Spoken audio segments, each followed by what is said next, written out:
Hi learners, iPlusന്റെ പുതിയൊരു വീഡിയോയിലേക്ക് സ്വാഗതം. അപ്പോൾ നമ്മളിപ്പോൾ എന്താണ് ഡിസ്കസ് ചെയ്തുകൊണ്ടിരിക്കുന്നത്? നമ്മളുടെ UGC നെറ്റ് കോമേഴ്സ് സ്റ്റുഡൻസിനുള്ള കോർ ഏരിയ ഡിസ്കഷൻ ആണ് അല്ലേ? അപ്പോൾ ഈ കോർ ഏരിയ ഡിസ്കഷൻ്റെ 3 യൂണിറ്റ്സ് നമ്മൾ ഓൾറെഡി ഡിസ്കസ് ചെയ്ത് കഴിഞ്ഞു. അതിൻ്റെ വീഡിയോസ് നമ്മളുടെ ചാനലിലുണ്ട്. അപ്പോൾ ഇന്ന് നമ്മൾ അതിൻ്റെ 4th, അതായത് 4ാമത്തെ യൂണിറ്റ് ആയിട്ടുള്ള ബിസിനസ് ഫിനാൻസിനെ പറ്റിയിട്ടാണ് ഡിസ്കസ് ചെയ്യാനായിട്ട് പോകുന്നത്. അപ്പോൾ നമുക്ക് നോക്കാം അല്ലേ, ബിസിനസ് ഫിനാൻസ് എന്ന് പറഞ്ഞ ഈ ഒരു 4th യൂണിറ്റിൽ നിന്നും നിങ്ങൾ എന്തൊക്കെയാണ് മെയിനായിട്ട് പഠിച്ചിട്ട് പോകേണ്ടത്. അപ്പോൾ അതിനകത്ത് നമുക്ക് ഇമ്പോർട്ടൻറ്റ് ടോപ്പിക്സ് ആയിട്ട് എടുക്കുമ്പോൾ ഫസ്റ്റ് തന്നെ സോഴ്സസ് ഓഫ് ഫിനാൻസ്. അപ്പോൾ ഈ ഒരു യൂണിറ്റിൽ തന്നെ ഉണ്ടല്ലേ, ആ ഒരു യൂണിറ്റിൻ്റെ പേരിൽ തന്നെ ഉണ്ട് ബിസിനസ് ഫിനാൻസ്. അപ്പോൾ നമുക്കറിയാം ഒരു ബിസിനസ്സിന് പ്രവർത്തിക്കണമെങ്കിൽ എന്ത് വേണം? ഫിനാൻസ് വേണം, അല്ലെങ്കിൽ ഫണ്ട് വേണം. അപ്പോൾ ഈ ഒരു ബിസിനസ്സിൻ്റെ ഫണ്ടുകൾ എങ്ങനെയൊക്കെ എടുക്കുന്നു, അല്ലെങ്കിൽ ആ ഒരു ഫണ്ടിനെ എങ്ങനെയൊക്കെ മാനേജ് ചെയ്യുന്നു, അതിനെ പറ്റിയിട്ടൊക്കെയാണ് നമ്മൾ ഈ ഒരു യൂണിറ്റിൽ ബിസിനസ് ഫിനാൻസിൽ പറയുന്നത്. അപ്പോൾ നമുക്ക് ഫസ്റ്റ് തന്നെ നോക്കാനുള്ള എന്താണ്? Sources of finance. ഒരു ബിസിനസ്സിന് എവിടെ നിന്നൊക്കെ ഫിനാൻസ് കിട്ടും? പല സോഴ്സസ് ഉണ്ടല്ലേ. നമുക്കറിയാം ലോങ് ടേം സോഴ്സസ് ഉണ്ട്, ഷോർട്ട് ടേം സോഴ്സസ് ഉണ്ട്.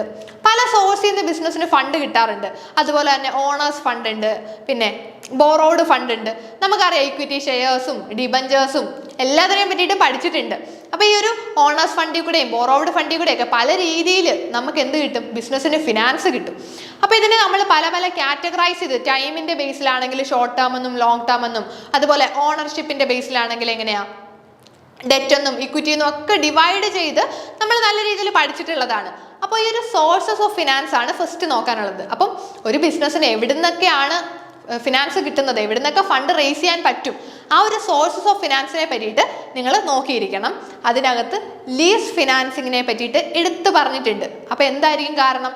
നമ്മൾ കുറച്ച് സ്ട്രെസ് ചെയ്തിരിക്കണം. എന്താണ് ലീസ് ഫിനാൻസിങ് എന്താണെന്ന് സെപ്പറേറ്റ് ആയിട്ട് നിങ്ങൾ പഠിക്കണം. ഇപ്പോൾ ലീസ് ഫിനാൻസിങ്ങിൽ നമുക്ക് മെയിനായിട്ട് ഇവിടെ 2ആയിട്ട് ഡിവൈഡ് ചെയ്യുന്നുണ്ട്. ഏതൊക്കെ ലീസാണ്?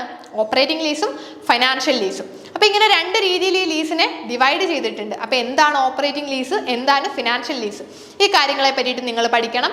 അതുപോലെ തന്നെ വേറെയും ടൈപ്സ് ഓഫ് ലീസിങ് വരുന്നുണ്ട്. ലിവറേജ്ഡ് ലീസും, അതായത് ഈ ഒരു ഓപ്പറേറ്റിംഗ് ലീസിൻ്റെയും ഫിനാൻഷ്യൽ ലീസിൻ്റെയും ഒരു കമ്പൈൻഡ് ലീസ് വരുന്നുണ്ട്. അപ്പോൾ ഈ ഒരു ലീസിങ് എന്താണെന്ന് നിങ്ങൾ പ്രോപ്പറായിട്ട് പഠിച്ചിരിക്കണം. പിന്നെ നമുക്ക് നോക്കാനുള്ള ഏറ്റവും ഇമ്പോർട്ടൻ്റ് ആണ് ക്യാപിറ്റൽ സ്ട്രക്ചർ. ക്യാപിറ്റൽ സ്ട്രക്ചർ എന്ന് പറയുമ്പോൾ ഒരു ബിസിനസ്സിൻ്റെ ക്യാപിറ്റൽ സ്ട്രക്ചർ എന്ന് പറഞ്ഞാൽ എന്താണ്? അവരെവിടെ നിന്നൊക്കെയാണ്, ഏതൊക്കെ രീതിയിലാണ് ആ ഒരു ബിസിനസ് ഫണ്ട് റേസ് ചെയ്തിട്ടുള്ളത്, അതായിരിക്കും അവരുടെ ക്യാപിറ്റൽ സ്ട്രക്ചർ. ഇപ്പോൾ ഒരു ക്യാപിറ്റൽ സ്ട്രക്ചറിനെ ബേസ് ചെയ്തിട്ട് കുറച്ച് തിയറീസ് ഒക്കെ ഉണ്ട്, ക്യാപിറ്റൽ സ്ട്രക്ചർ തിയറീസ് ഒക്കെ ഉണ്ട്.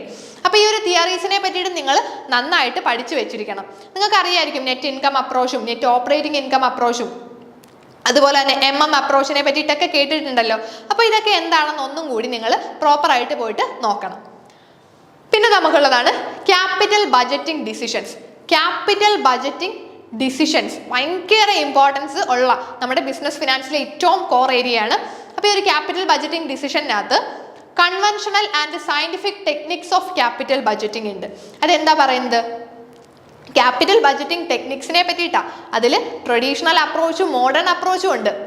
നമുക്കറിയാമല്ലേ NPV, IRR, പ്രോഫിറ്റബിലിറ്റി ഇൻഡെക്സ് എന്നൊക്കെ പറഞ്ഞിട്ട് കുറച്ച് മോഡേൺ മെത്തേഡ്സും, അല്ലെങ്കിൽ പേ ബാക്ക് പീരീഡ്, അതുപോലെ തന്നെ ആവറേജ് റേറ്റ് ഓഫ് റിട്ടേൺ, പിന്നെ അക്കൗണ്ടിങ് റേറ്റ് ഓഫ് റിട്ടേൺ എന്നൊക്കെ പറഞ്ഞിട്ട് കുറച്ച് മെത്തേഡ്സ് നമുക്കറിയാം. ഇതെല്ലാം എന്താണ്? ക്യാപിറ്റൽ ബഡ്ജറ്റിംഗ് മെത്തേഡ്സ് ആണ്. അപ്പോൾ ഈ ഒരു ക്യാപിറ്റൽ ബഡ്ജറ്റിംഗ് മെത്തേഡ്സിനകത്ത് കൺവെൻഷണൽ ആൻഡ് സയന്റിഫിക് ടെക്നിക്സ്, അത് തന്നെയാണ് നമ്മൾ ഈ ഒരു ട്രഡീഷണൽ ആൻഡ് മോഡേൺ ടെക്നിക്സ് എന്നും പറഞ്ഞ് പഠിച്ചിട്ടുണ്ടല്ലേ. അതിലെ മോഡേൺ ടെക്നിക്സിനെ നമ്മൾ time value of money adjusted ആണ് എന്നൊക്കെ പറഞ്ഞിട്ട് പഠിച്ചിട്ടുണ്ട്. അപ്പോൾ ഈ ഒരു മെത്തേഡ്സ് രണ്ടും നിങ്ങൾ ട്രഡീഷണൽ അപ്രോച്ചും അതുപോലെ തന്നെ മോഡേൺ അപ്രോച്ചും നിങ്ങൾ പ്രോപ്പറായിട്ട് പഠിച്ചു വെക്കണം. അവിടെ കാൽക്കുലേഷനും വരുന്നുണ്ട്. നമുക്ക് കുറച്ച് കാൽക്കുലേഷൻസ് ഉണ്ട് അല്ലേ, കുറച്ച് ഇക്വേഷൻസ് ഒക്കെ ഉണ്ട്. അപ്പോൾ ആ ഒരു ഇക്വേഷൻസും കൂടി പഠിച്ചു വെക്കണം. കാരണം നമുക്ക് പ്രോബ്ലംസ് ആയിട്ട് ചോദിക്കാനും ചാൻസ് ഉള്ള ഒരു ഏരിയയാണ് ഈ പറയുന്ന ക്യാപിറ്റൽ ബഡ്ജറ്റിംഗ് എന്ന് പറയുന്നത്. ഓക്കെ, പിന്നെ നമ്മൾ ഇങ്ങോട്ട് വരുവാണെങ്കിൽ working capital management. Working capital മാനേജ്മെന്റിലോട്ട് വരുമ്പോൾ അവിടെ ഡിവിഡൻഡ് ഡിസിഷനെ പറ്റിയിട്ട് നോക്കണം. തിയറീസ്, നമ്മളുടെ ഡിവിഡൻഡ് ഡിസിഷനിലോട്ട് വരുന്ന കുറച്ച് തിയറീസ് ഉണ്ട്. ജോർഡൻസ് മോഡലും വോൾട്ടേഴ്സ് മോഡലും, പിന്നെ ട്രഡീഷണൽ തിയറിയും തിയറി എന്നൊക്കെ പറഞ്ഞിട്ട് കുറച്ച് തിയറീസ് ഇവിടെയും വരുന്നുണ്ട്. അപ്പോൾ ഈ ഒരു ഡിവിഡൻഡ് ഡിസിഷനിൽ വരുന്ന തിയറീസിനെ പറ്റിയിട്ട് നോക്കി വെക്കണം. ഈ ഒരു കഴിഞ്ഞ ഡിസംബർ എക്സാമിനും ചോദിച്ചിട്ടുണ്ടായിരുന്നു, ജോർഡൻസ് മോഡലിനെ പറ്റിയിട്ടുള്ള ഒരു കണക്കായിരുന്നു ചോദിച്ചിട്ടുള്ളത്. അപ്പോൾ പ്രോബ്ലം വൈസ് തന്നെ ചോദിക്കാം. കുറച്ച് വൈഡായിട്ടുള്ള ഒരു ഇക്വേഷൻ ആണ് ഈ ഒരു ജോർഡൻസ് മോഡലിലൊക്കെ വരുന്നത്. പക്ഷെ നിങ്ങൾക്കൊന്ന് കോൺസെപ്റ്റ് മനസ്സിലാക്കിയാൽ ഈസി ആയിട്ട് പഠിച്ചു വെക്കാവുന്നതേ ഉള്ളൂ. അപ്പോൾ ഈ ഒരു ഏരിയയിൽ നിന്നും നിങ്ങൾ പ്രോബ്ലംസ് എക്സ്പെക്ട് ചെയ്യാം. അപ്പോൾ ഈ ഒരു ഡിവിഡൻഡ് ഡിസിഷനിൽ വരുന്ന തിയറീസ് ഉണ്ട്, ഡിവിഡൻഡിലുള്ള തിയറീസ്, വോൾട്ടേഴ്സ് മോഡലിനെ പറ്റിയിട്ടും ജോർഡൻസ് മോഡലിനെ പറ്റിയിട്ടും ഒക്കെ നിങ്ങൾ നന്നായിട്ട് തിയറീസിൽ നിങ്ങൾ തിയറി മാത്രമായിട്ടല്ല അതിൽ പ്രോബ്ലം വൈസ് തന്നെ നന്നായിട്ട് പഠിച്ച് വെച്ചിട്ട് തന്നെ എക്സാമിന് പോകണം. ഓക്കെ, അപ്പം നമുക്ക് പിന്നൊരു ഏരിയയിലോട്ട് വരുമ്പം കുറച്ചും കൂടി ഇന്റർനാഷണൽ ലെവലിലോട്ട് പഠിക്കാം അല്ലേ. ഇത്രയും നേരം നമ്മൾ ഡൊമസ്റ്റിക് ലെവലിൽ നിന്നിട്ട് ബിസിനസ് ഫിനാൻസിനെ പറ്റി പഠിച്ചു. ഇനി നമുക്ക് ഈ ഒരു ബിസിനസ് ഫിനാൻസിനെ തന്നെ ഒന്ന് ഇന്റർനാഷണൽ ലെവലിലോട്ടാക്കാം. എന്തൊക്കെയാണ് ഇന്റർനാഷണൽ ലെവലിലോട്ട് നമ്മൾ വരുമ്പോൾ ഇവിടെ പഠിക്കേണ്ടത്? Foreign exchange market. Foreign exchange markets ഉണ്ടല്ലേ, അതിൽ സ്പോട്ട് മാർക്കറ്റും ഫോർവേഡ് മാർക്കറ്റ് എന്നൊക്കെ പറഞ്ഞ് നിങ്ങൾ കേട്ടിട്ടുണ്ടായിരിക്കും. അപ്പോൾ ഈ ഒരു ഫോറിൻ എക്സ്ചേഞ്ച് മാർക്കറ്റ്, അതുപോലെ തന്നെ foreign exchange risk, hedging techniques. Hedging techniques ഒക്കെ നമുക്കറിയാമല്ലേ, റിസ്കിനെ ഹെഡ്ജ് ചെയ്യാനായിട്ട് നമ്മൾ കുറേ ടെക്നിക്സ് യൂസ് ചെയ്യാറുണ്ട്. ഇപ്പം ആർബിട്രേജ് എന്നും അല്ലെങ്കിൽ സ്വാപ്പിങ്ങും ഒക്കെ നമ്മൾ പഠിച്ചിട്ടുള്ളതാണല്ലേ. ഓപ്ഷൻസും ഫ്യൂച്ചേഴ്സും ഫോർവേഡ്സിനെ പറ്റിയൊക്കെ പഠിച്ചിട്ടുണ്ട്. അപ്പോൾ അതൊക്കെ നമ്മൾ നോക്കണം. അതായത് നമുക്കറിയാം അതെല്ലാം ഡെറിവേറ്റീവ്സ് ആണ് അല്ലേ. അപ്പോൾ ഈ ഒരു ഡെറിവേറ്റീവ്സിലോട്ട് വരുമ്പോൾ ഫോർവേഡ്, ഫ്യൂച്ചേഴ്സ്, ഓപ്ഷൻ, സ്വാപ്സ്, ഇത് നാലും നിങ്ങൾ നന്നായിട്ട് പഠിച്ചു വെക്കണം കേട്ടോ. കാരണം ഇവിടുന്ന് എക്സാമിന് എന്തായാലും ക്വസ്റ്റ്യൻസ് നന്നായിട്ട് എക്സ്പെക്ട് ചെയ്യേണ്ട ഒരു ഏരിയയാണ്. എന്താണ് ഓപ്ഷൻസ്, അതുപോലെ തന്നെ ഫ്യൂച്ചേഴ്സ്, ഫോർവേഡ്സ്, സ്വാപ്സ്, ഇതെല്ലാം പഠിച്ചു വെക്കണം. ഈ ഓപ്ഷൻസിലോട്ട് വരുമ്പോൾ തന്നെ നിങ്ങൾക്ക് കുറേ ടൈപ്സ് വരുന്നുണ്ട്. American option, European option, in the money, at the money, out of the money എന്നൊക്കെ പറഞ്ഞിട്ട് കുറച്ച് ടൈപ്സ് വരുന്നുണ്ട്. അതുപോലെ തന്നെ ഈ ഏരിയാസിലോട്ട് വരുമ്പോൾ നിങ്ങൾക്ക് കുറച്ച് കൺസെപ്റ്റുകളൊന്ന് ജസ്റ്റ് ചില ടേംസ് ഒന്ന് പഠിച്ചു വെക്കണം അല്ലേ. സ്ട്രൈക്ക് പ്രൈസും സ്പോട്ട് പ്രൈസും അതൊക്കെ എന്താണെന്നും, അതുപോലെ തന്നെ സ്പ്രെഡ്, ഈ പറയുന്ന ടേംസ് എന്താണെന്നൊന്ന് പഠിച്ചു വെച്ചാൽ നിങ്ങൾക്ക് ഈ പറയുന്ന രീതിയിൽ എന്തെങ്കിലുമൊക്കെ ക്വസ്റ്റ്യൻസ് ചോദിച്ചാൽ മാച്ച് ദ ഫോളോയിങ്ങിലോ ഒക്കെ നിങ്ങൾക്ക് ഹെൽപ്ഫുൾ ആയിരിക്കും. പിന്നെ നമുക്ക് നോക്കാനുള്ളത് participants in derivative markets. Derivative മാർക്കറ്റ്സിലെ പാർട്ടിസിപ്പൻസ് നമുക്കറിയാം. ആർബിട്രേജേഴ്സ്, സ്പെക്കുലേറ്റേഴ്സും അവരെയൊക്കെ കേട്ടിട്ടുണ്ടായിരിക്കും അല്ലേ. ഹെഡ്ജേഴ്സ്, ആർബിട്രേജേഴ്സ്, സ്പെക്കുലേറ്റേഴ്സ് എന്നൊക്കെ പറഞ്ഞിട്ട് ഒരുപാട് ആളുകളുണ്ട്. അപ്പോൾ ഈ ഒരു ഡെറിവേറ്റീവ് മാർക്കറ്റിലുള്ള മെയിനായിട്ട് വരുന്ന പാർട്ടിസിപ്പൻസിനെ പറ്റിയിട്ട് നിങ്ങളൊന്ന് പഠിച്ചു വെച്ചേക്കണം.